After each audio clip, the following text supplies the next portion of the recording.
Skagway is a pretty common stop for Alaskan cruises, and there's lots of excursions to do. There's trains, there's sled dogs, there's helicopter rides, all sorts of things. But maybe you're looking for something a little cheaper, or just something you do on your own. Hi, I'm Luke from Cruising Secrets, and these are my top 4 things that you can do for free or relatively cheap when you're visiting Skagway, Alaska. First up is a hiking trail known as the Dewey Lake Trail System. This one's pretty easy to find from any of the docks where your cruise ship might land. You basically start heading towards town, and over on kind of the southeast side of town, which will be along Congress Way, which is where a lot of the cruise ships tend to dock, and you follow the tree line until you get up to this little break in the tree line, and you cross over the train tracks for the White Pass Railway. You'll see a sign for the Dewey Lake Trail System. Just follow that and start heading up. Unfortunately, this trail is pretty steep right at the beginning, so you will have to maybe walk uphill for 45 minutes, which is kind of intense. I don't know, 30 stories? I'm not really sure what the elevation change here is, but it's pretty significant. And if it's raining, I wouldn't recommend this one because it could be slick. Definitely bring your hiking shoes. There are good places to look out over both Skagway and the cruise port while you're heading up, so you get some good views. So you don't necessarily have to go all the way to the top. As you get higher up, you'll start to see signs for the reservoir and the lower Dewey Lake Loop. Most of these trails connect, so you're not really stuck if you go one way or the other.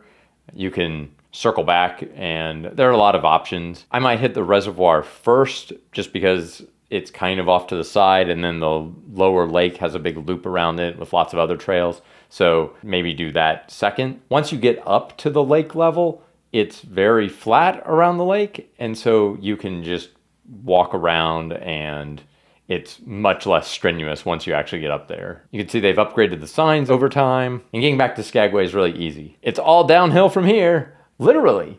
I could easily see spending several hours just hiking this one trail, and depending on the weather that you've got, that might be all you want to do for the day. So if you've been to Skagway a few times, this might be all you need. Now, if you head back down and wait for any trains to pass, another good stop is the Alaskan Husky Tales and Curios Shop. This place is run by Ryan and Sarah Reddington. Not Raymond Reddington from The Blacklist. That's a completely different and fictional person. Ryan Reddington is the grandson of Joe Reddington, who actually started the Iditarod, the person who got it all going and formed it and came up with this whole idea to promote dog sledding through a big race. What's really cool about this is that you get to spend 30 minutes pretty much just hanging out with puppies, which is very different than some of the other dog sled tours that I've seen and done in Skagway. The puppies were about 5 weeks old when we were there. I'm not sure exactly when they have the puppies there, but it was $35 for 30 minutes with the puppies, which is a great deal. Plus, you got to hear amazing stories from Ryan about winning the Iditarod in 2023. Not that long ago. It was just me, my wife, and Ryan for this 30-minute session. So it was really cool, very interactive. I got to interrupt and ask questions about different things that he was saying and say, oh, well, what about this and what about that? And how did that work? And, oh, so what were they actually judging you on? And how does the timing work? And so I got to ask a lot of really specific questions about the Iditarod that I had always been curious about and I hadn't heard mentioned in any other talks. But the puppies were really cute, and you really got some one-on-one time with them. In fact, there were 5 puppies and just the 2 of us, so we were trying to make sure we gave all the puppies some attention. They were just happy to sleep. If I've got any additional puppy footage, I might save it for the end of the video. If I go back to Skagway and I want to spend time with sled dog puppies, this is the place to do it. It's way cheaper than anywhere else. On the day we visited the shop, there were even a couple of dogs that you could pet and hang out with for free because they're just laying in the store, wandering around. One of them was the lead dog in 2023 when Ryan won the Iditarod. He's just hanging out. It's like a celebrity, just 2 celebrities, right? I guess Ryan's kind of important too. If you like sled dog racing, this is definitely the place to check out. After the puppies, we got to see the actual sled that he used to win the Iditarod. He showed us how it worked a little bit.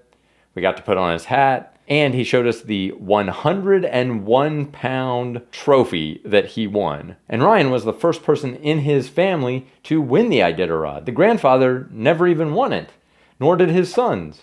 If you're watching this in 2027, ask him how that race went, because Ryan told us that both he and his wife were going to try to compete in the Iditarod. They have 70 dogs to work with just in their fleet alone. I guess that's the right term. Pack? I don't know.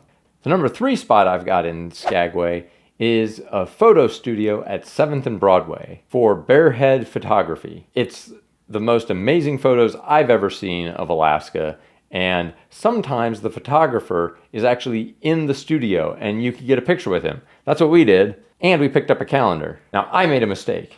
You should definitely try to get your calendar autographed by him if he's there. Getting your calendar autographed by the photographer, that's a pro move. You should definitely go visit it. It only takes a few minutes to look at the photos, but you can really appreciate the detail and just the amazing shots that he's gotten over the years. Pick up a calendar, check out the photos. I think you'll have a good time. Now, number 4 is another hike, but this one's a lot easier to do once you get to it. It's a little harder to find though. What you need to do is go to the northwest side of Skagway. The easiest way is to follow State Street around and take it to the right if you're coming from town, and it'll curve around to the right and you'll see the Skagway Footbridge. The Skagway Footbridge is this metal bridge that goes over the river. Once you're across the footbridge, you've got access either direction on a much less strenuous, much flatter route. We took the path to the left and went out to Yakutia Point. I hope I'm saying that right.